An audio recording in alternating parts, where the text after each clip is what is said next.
오늘 하나님의 말씀 우리가 함께 보도록 하겠습니다. 하나님의 말씀은 창세기 말씀입니다. 창세기 25장 22절, 창세기 25장 22절과 23절의 말씀입니다. 창세기 25장 22절에서 23절 말씀 우리가 함께 합독하겠습니다. 그 아들들이 그의 태 속에서 서로 싸우는지라 그가 이르되 이럴 경우에는 내가 어찌할꼬 하고 가서 야훼께 묻자온대 야훼께서 그에게 이르시되 두 국민이 내 태중에 있구나 두 민족이 내 복중에서부터 나누이리라 이 족속이 저 족속보다 강하겠고 큰 자가 어린 자를 섬기리라 하셨더라. 아멘. 저는 오늘 이 창세기 25장 22절부터 23절의 말씀을 가지고 야곱과 에서 하나님의 선택, 이러한 제목으로 하나님의 은혜를 나누겠습니다. 저희는 지난주에 이삭의 이야기를 나누었습니다. 이삭이 장성한 사람이었음에도 불구하고 자기 아버지 아브라함이 하나님께 말씀을 받아 자기를 제물로 드리려 할 때에 이 이삭의 순종, 내가 아버지 하나님의 말씀이라면 제 목숨 드리겠습니다 하는 이 순종 하나로 말미암아 이삭이 얼마나 큰 복을 받았는지 우리가 함께 나누었습니다. 그런데 오늘 이 말씀은 이삭이 그 이후의 이제 이야기인데요. 결혼까지 아주 쉽게 하고 이삭이 사는데 그런데 결혼을 했고 또 아내가 굉장히 아름답고 다 좋은데 애가 안 생기는 것입니다. 태가 열리지를 않는 거예요. 그러니까 이삭이 어떻게 합니까? 지금까지 해왔던 것처럼 이삭은 기도합니다. 하나님, 우리 아내가 임신을 하지 못하는데 하나님께서 은혜를 주셔서 저에게 후사를 허락하여 주옵소서. 기도를 하니까 또 하나님이 기도 한 방에 태의 문을 활짝 여셨어요. 그래서 이왕 주시는 거 하나만 주시는 게 아니고 보너스로 더블로 딱 해가지고 쌍둥이가 딱 들어앉게 된 것입니다. 오늘 이 우리가 함께 읽은 이 창세기의 이 말씀 25장 22절 23절은 이삭의 말이 아닙니다. 리브가의 말이에요.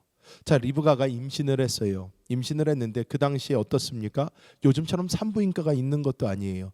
여러분, 저도 애를 갖다가 이제 5을 갖다가 이렇게 해보니까 아내랑 이제 애가 들었으면 산부인과 데려가서 산부인과 가면 이제 시간이 조금 지나면 이제 초음파 찍습니다. 초음파 찍어가지고 심장 소리 듣게 해줘요. 자, 지금 아니면 몇 주 더 기다려야 됩니다. 몇 주 후에 오세요. 그러고 가면 이제 심장 소리가 들립니다. 심장 소리가 들리면 애가 이제 제대로 생긴 거예요. 그래서 그때부터 검사도 하고 약도 먹고 뭐 주사도 맞고 하면서 이 아이를 갖다가 이제 뱃속에서 잘 키우게 됩니다. 요즘은 그런데 사실 저 시대, 이 리브가 시대에는 아무것도 없단 말입니다. 뭐 산부인과가 어디 있습니까? 병원도 없어요. 아무것도 없단 말이에요. 그런데 리브가가 애가 생겨서 참 감사한데 어느 순간부터 이 뱃속에 있는 애가 하나가 아닌 걸 알게 된 거예요. 왜? 이 안에서 이 둘이서 서로 싸우는데요. 이 치고받고의 강도가 보통이 아닌 것입니다. 막 치고받고 하니까 리브가가 너무 걱정이 되는 거예요. 아니, 뱃속에서 애들이 이렇게 싸워도 되나? 이렇게 싸워도 되나? 그래서 리브가 걱정이 되니까 남편 이삭을 보고 배운 거 뭡니까? 문제가 있을 때는 기도해라. 그냥 기도하는 거예요. 하나님, 내 뱃속에서 애가 둘이 있는 것 같은데 이 애가 서로 싸웁니다.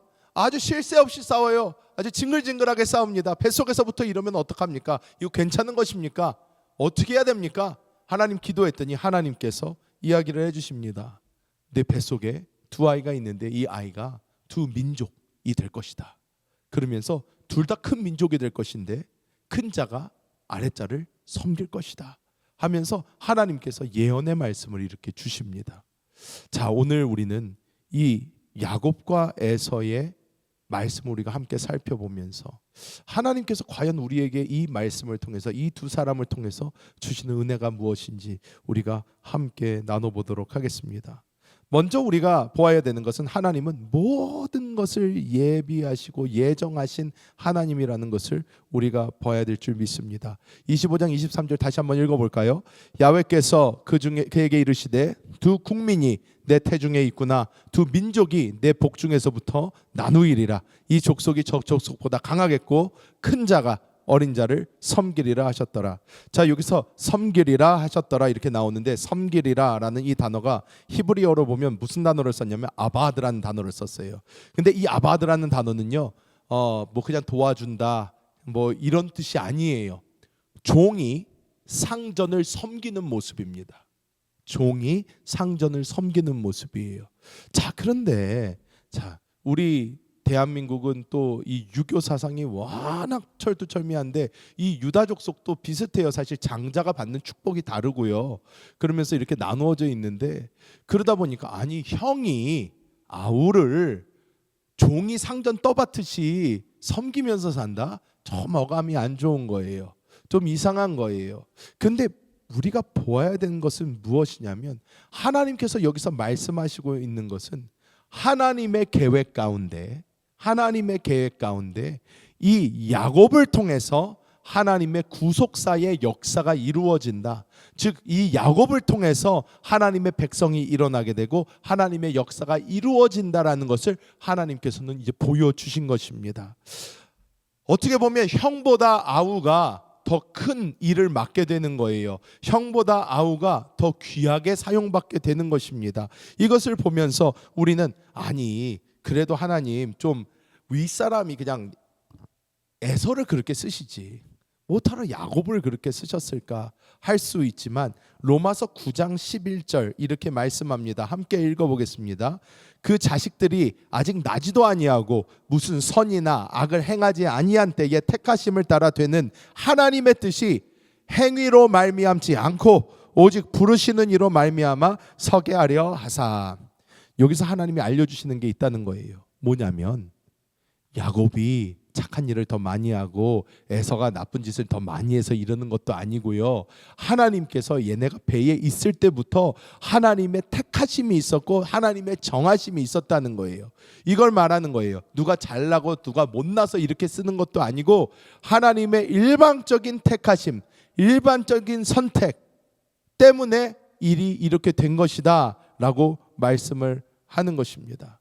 이와 같이 우리도 마찬가지라는 거예요. 우리가 지금 이 자리에서 이렇게 예배를 드리는 것, 예수 믿는 것, 영혼 구원받은 것, 우리가 영원한 하나님의 자녀가 된 것, 이 모든 것이 나의 어떠한 잘하고 잘못하고가 아니라 하나님의 선택하심이요, 하나님의 부르심이요, 하나님의 일방적인 선택이라는 것을 우리는 믿고 감사해야 될 줄 믿습니다. 하나님은 이 모든 것을 이미 보셨어요. 야곱을 통해서 이스라엘의 12지파가 서게 되는 것도 하나님은 이미 보셨습니다. 그래서 우리가 시편 139편 16절에 이렇게 말씀하는 걸 볼 수 있습니다. 함께 읽어봅니다. 내 형질이 이루어지기 전에 주의 눈이 보셨으며 나를 위하여 정한 날이 하루도 되기 전에 주의 책에 다 기록이 되었나이다. 이렇게 말씀을 하고 있습니다.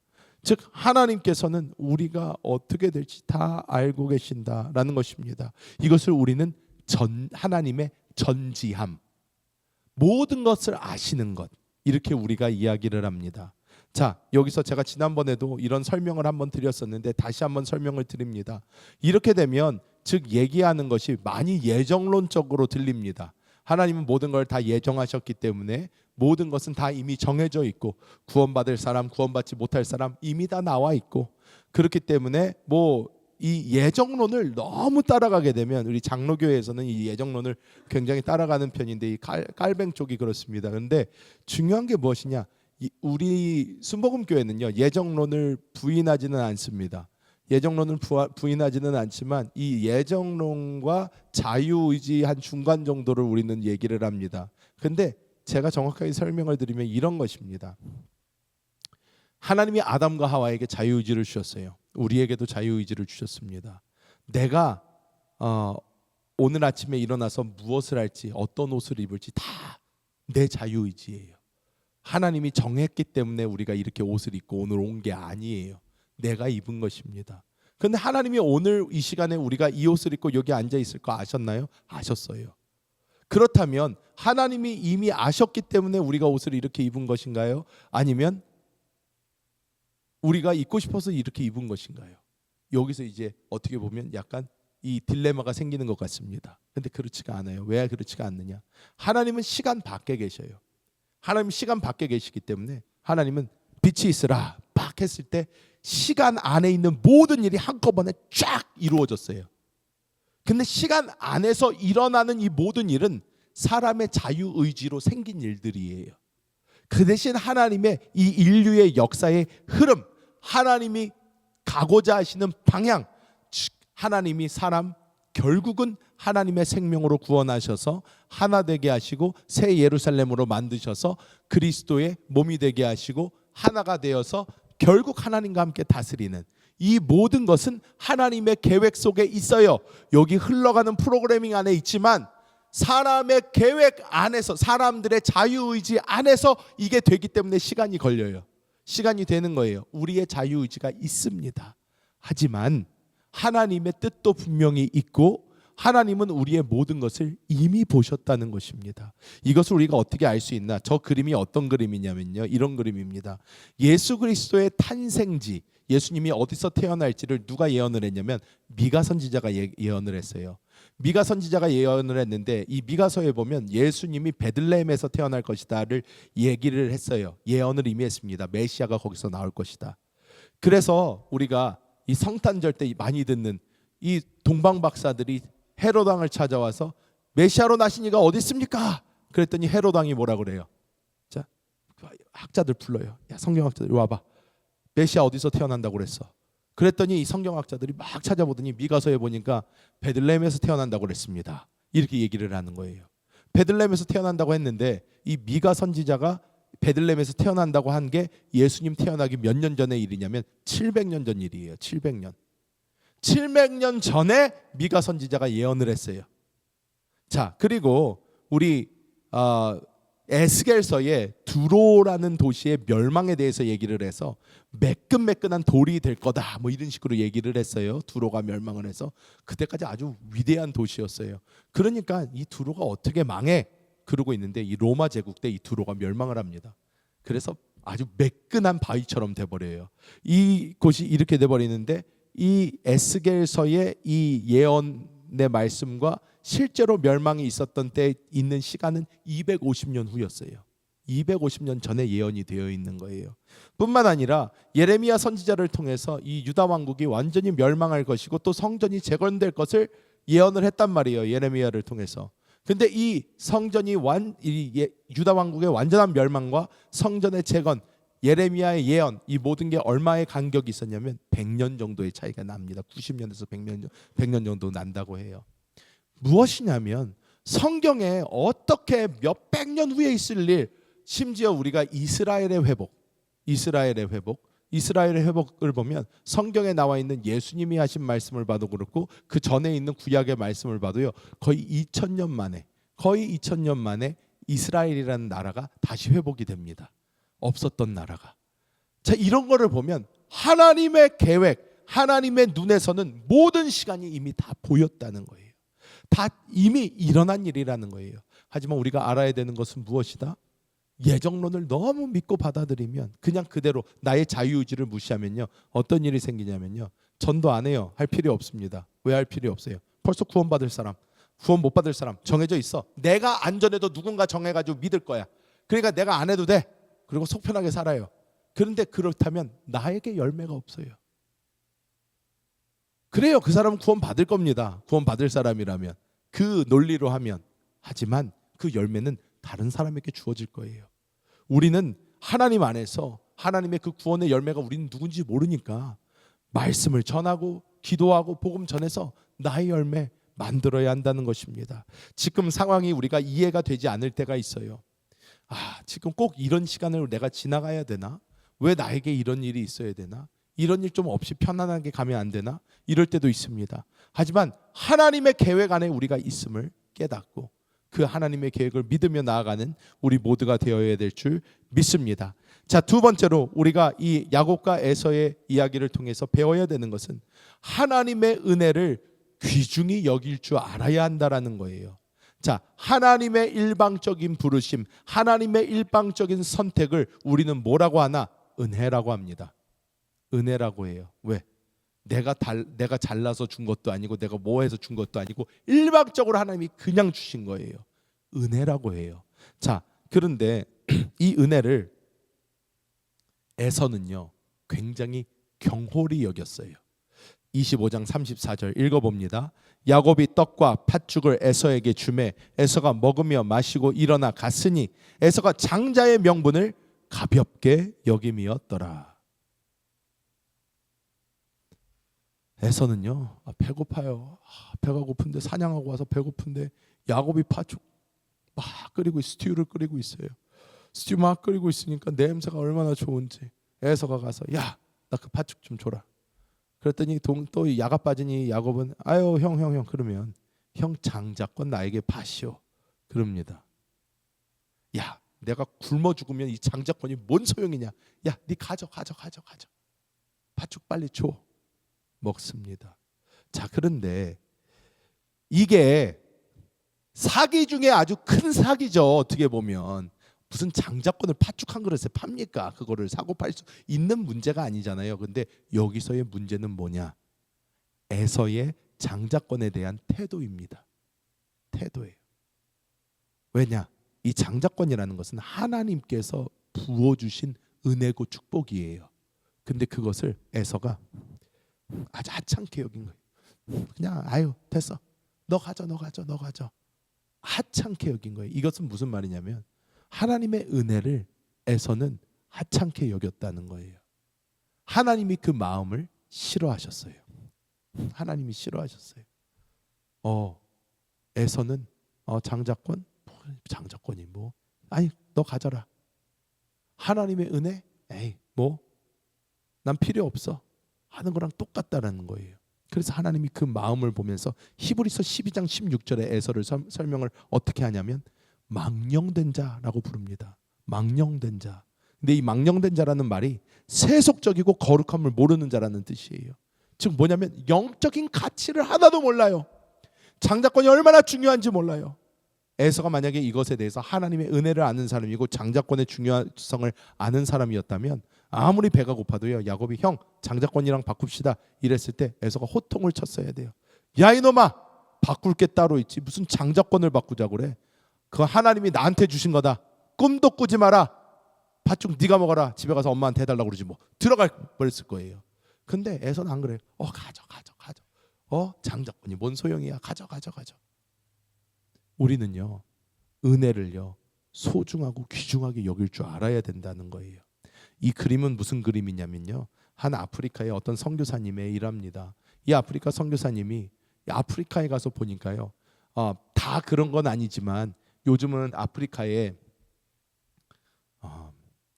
그렇게 썩은 물 먹는 데는 많지가 않대요. 우리가 TV를 보면 막 더러운 흙탕물 가져다가 막 먹고 있고 막 이런 거 보이잖아요. 요즘은요 그런 거 옛날부터 너무 많이 봐가지고요 요즘은 사람들이 너무 많이 도와주니까요 수도 안 깔린 데 거의 없고요 맑은 우물이 있는 곳이 대부분이고요 아프리카에 아직까지 막 썩은 물 먹는 데가 생각보다 많지가 않대요. 그런 데를 찾기가 더 어렵대요. 그런 데를 찾으면 이제 대박인 거예요. 왜? 이제 카메라 들고 가서 그거 찍어야 돼요. 왜? 사람들이 그런 걸 봐야지 주고 싶지. 수돗물에서 깨끗한 물 나와가지고 세수하고 있는데 그걸 보면서 우리가 저들을 도와줘야 된다. 누가 그렇게 생각하겠어요? 생각을 안 하니까 이제는 아프리카에서 좀 그렇게 못 사는 데 없나 막 눈 씻고 찾아봐야 되는 거예요. 아직도 거기는 빈곤이 있고요. 아직도 굶어 죽는 사람도 있어요. 아직도 기아도 있고요. 환경도 안 좋습니다. 그런데 요즘에 그래도 많이 좋아졌다는 거예요. 구호 물자도 많이 들어갔어요. 그런데 그러다가 보니까 어떤 부족에게 이 구호 물자가 막 들어오는데 이 구호 물자가 너무 많다 보니까 맨 처음에는 좋아하던 이 부족들이 나중에는 저걸 갖다가 창고에 쌓아놔 버린다는 거예요. 뜯어보지도 않는데요. 창고에 쌓이는 그걸 보면서 이 선교사님이 생각했대요. 하나님이 우리에게 처음에 은혜를 주실 때는 주님 감사합니다. 하나님 감사합니다. 나에게 이런 은혜를 주시니 감사합니다. 이러다가 나중에는 우리가 신앙생활하고 살아가면서 하나님이 은혜 주시는 것을 너무 당연하게 생각해 버리는 거예요. 뭐 그렇지 뭐. 이렇게 사는 거지 뭐. 이렇게 우리가 변한다는 거예요. 우리는 하나님께 받은 은혜를 어떻게 해야 돼요? 나눌 수 있는 사람이 되어야 된다는 거예요. 전할 수 있는 사람이 되어야 된다는 거예요. 여러분 그래서 제가 오늘의 묵상을 드리잖아요. 오늘의 묵상을 드리고 제가 조금이라도 써보라고 합니다. 뭐라고? 그래서 공집사님 열심히 하세요. 그런데 중요한 게 뭐냐? 제가 그 하라는 이유가 있어요. 뭐냐면 말씀을 읽으면 하나님이 반드시 우리에게 은혜를 주세요. 내가 받는 은혜가 있어요. 근데 그 은혜를 내가 그냥 받잖아요. 그리고 잊어먹기가 쉬워요. 그러면 그냥 뭐 받았나 보다. 그러고 지나가는데 내가 그것에 대해서 마음에 기도하면서 하나님이 나한테 이런 은혜를 주셨다. 은혜를 남기는 가장 좋은 방법은 그 은혜를 나누는 거예요. 그 은혜를 나누는 거예요. 그래서 우리 교회 방에다가 이 말씀을 읽고 나는 이런 은혜를 받았습니다. 짧게 한두 마디 쓰는 거예요. 그리고 더 좋은 거는 그 쓴 거를 어떻게 해요? 주 옆에 있는 남편이나 아내나 자식에게 나누는 거예요. 엄마가 오늘 이걸 읽었는데, 아빠가 오늘 이걸 읽었는데, 여보 내가 오늘 이걸 읽었는데, 내가 이걸 읽었더니 이 하나님이 이런 은혜를 주신다. 난 진짜 이러고 살아야 되겠다. 그러면서 이렇게 나누잖아요. 그러면 그 은혜가 살아서 움직이게 되고, 그 은혜가 남에게도 주어지게 되고, 그 은혜가 더 풍성해집니다. 더 풍성해져요. 근데 내가 그 은혜 받은 거 그냥 나만 꿀꺽 삼키고 그냥 잃어버린다면 우리는요, 그 은혜가 하루도 가지를 않아요. 우리는 날마다 이 은혜를 당연하게 생각하는 것이 아니라 그 은혜를 계속 나누는 그런 사람이 되어야 될 줄 믿습니다. 마지막으로 우리가 보아야 되는 것은 과연 우리가 누구를 의지하며 살 것인가, 이것을 봐야 합니다. 창세기 25장 27절 한번 읽어볼까요? 그 아이들이 장성함에 에서는 익숙한 사냥꾼이었으므로 들사람이 되고 야곱은 조용한 사람이었으므로 장막에 거주하니. 이 미국은 한국 사람들이 볼 때는 좀 야만스럽다라고 볼 수도 있어요. 왜냐하면 한국 사람들 중에서는 털 많은 사람이 많이 없어요. 한국 사람에서 털이 많으면 진화가 덜 됐나 보다 막 그러면서 진짜 이상하게 보는 사람이 많아요. 왜 저 사람은 저렇게 털이 많어? 막 이렇게 생각을 합니다. 매끈매끈한 사람들이 더 많아요. 야곱 같은 사람이 많습니다. 근데 서양에서는요, 여러분 아시잖아요. 여기 서양에서는 털이 많으면요 어떻게 생각해요? 남성스럽다, 남자답다, 이렇게 생각하는 사람이 많아요. 이렇게 많아가지고 제가 아직도 기억나요. 얼마나 재밌는지 몰라요. 제가 8학년 때인가 그래요. 8학년 때인가 영어도 이제 막 배워가지고 조금씩 하고, 그런데 이제 체육 시간인 거예요. 체육 시간인데 이제 옷을 갈아입잖아요. 남자애들이 이제 남자 보이스 라커룸에서 막 옷을 갈아입고 있는데 저기서 막 와 그러면서 남자애들이 막 몰려요.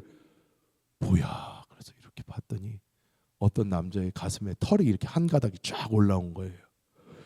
남자애들이 모여가지고 그걸 보면서 막 와, 야, 너 남자다, 그래가지고 막 난리가 났어요. 막 좋아가지고 막 박수치고 막 Yeah man, I envy you 막 그러면서 너 부러워 살겠다 막 그러면서 막 너무 애들이 막 와, 그래가지고 저는 그 기절한, 뭐야, 가슴에 털 하나 났다고 지금 저렇게 막 좋아하는 거야? 애들이 남자다 그러면서 아주 난리가 난 거예요. 부러워하고 좋아하고. 미국에서 여러분도 아시잖아요. 미국에서 남자들은 어떻게 해요? 남자의 사이즈는 어디서부터 시작한다? 라지부터 시작한다. 남자가 미디움 입으면 남자가 미디움을 입냐고, 라지는 입어야지. 미국 애들은 진짜 그런단 말이에요. 근데 에서가 딱 그런 남성 마스큘린 형이에요. 아주 운동도 잘합니다. 그 동체 시력이라고 하나요? 끝내줘요. 막 사냥 나가면 막 잡아오는 거예요. 여러분 생각해 보세요. 밖에 일하고 올게 하고 이게 나갔는데 풀 뜯어오는 남자가 좋습니까? 이렇게 고기 한 덩이씩 갖고 오는 남자가 좋습니까? 고기 한 덩이씩 갖고 오는 남자가 좋잖아요. 아유 멋있다. 애서 어떻게 해요? 밖에 나가면 사냥해서 막 사슴 한 마리씩 메고 오는 거예요. 오늘 저녁은 이거 구워 먹읍시다. 막 그러는, 너무 좋아요. 능력이 충만해요. 털도 많습니다. 이삭이 눈이 안 보이는데도 만져만 보면 알 정도로 털이 많아요. 야곱은 매끈매끈했다고 그래요. 야곱은 맨날 뭐예요? 집안에 있어요. 집안에 있어요. 뭔 소리예요? 맨날 엄마 옆에 붙어 있다는 거예요. 그럼 어떻게 알 수 있어요? 엄마 옆에서 맨날 요리나 보고 있어요. 그러니까 어떻게, 팥죽도 끓이잖아요. 리브가가 끓이잖아요. 야곱이 끓이고 있었어요. 그건 요리할 줄 아는 남자. 그때 별로 매력 없습니다. 그 당시는, 요즘에는 요리도 해요 남자가, 그러면 멋있다 뭐 막 그러는데 그 당시 그러지 않았어요.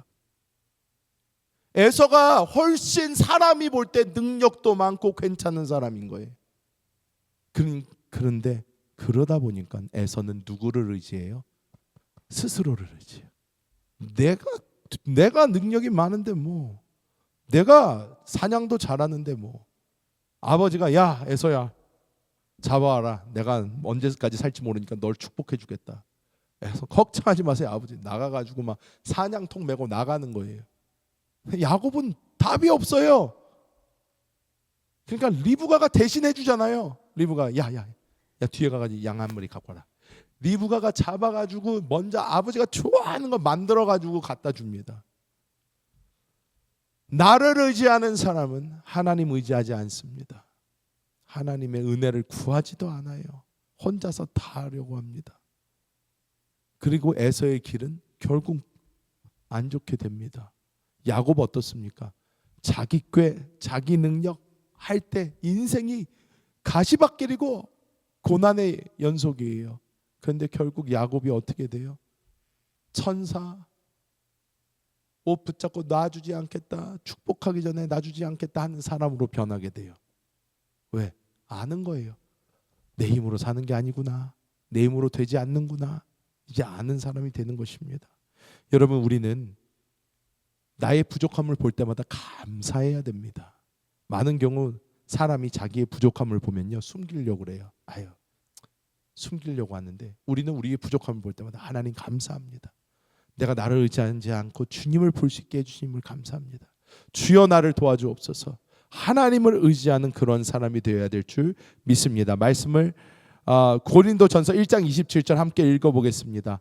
그러나 하나님께서 세상의 미련한 것들을 택하사 지혜 있는 자들을 부끄럽게 하려 하시고 세상의 약한 것들을 택하사 강한 것들을 부끄럽게 하려 하시며, 내가 잘해서 내가 똑똑해서가 아니라 하나님 의지하면서 하나님 안에서 오히려 더 세워주시고 더 높이시는 하나님의 은혜를 체험하시기를 예수님의 이름으로 축복합니다. 말씀을 맺도록 하겠습니다. 여러분, 하나님께서 우리에게 은혜를 주십니다. 일방적으로 주십니다. 그 일방적으로 주시는 그 은혜, 여러분 귀하게 여기시기 바랍니다. 귀하게 여기시고 그 은혜 나누시기 바랍니다. 또한 나를 의지하는 것이 아니라 주님 의지하시기 바랍니다. 주님 의지할 그때에 하나님이 주시는 그 은혜가 더 풍성히 넘치게 되고, 내 힘으로는 요만큼밖에 안 될 게 이만큼 되는 역사를 누리게 됩니다. 여러분, 우리는 주님 바라봐야 합니다. 따라가야 합니다. 우리가 그 일을 주님과 함께 우리가 삶을 한 걸음 한 걸음 나아갈 때에 우리의 삶에도 야곱과 같은 은혜가 부어지는 놀라운 역사가 나타나게 될 줄 믿습니다.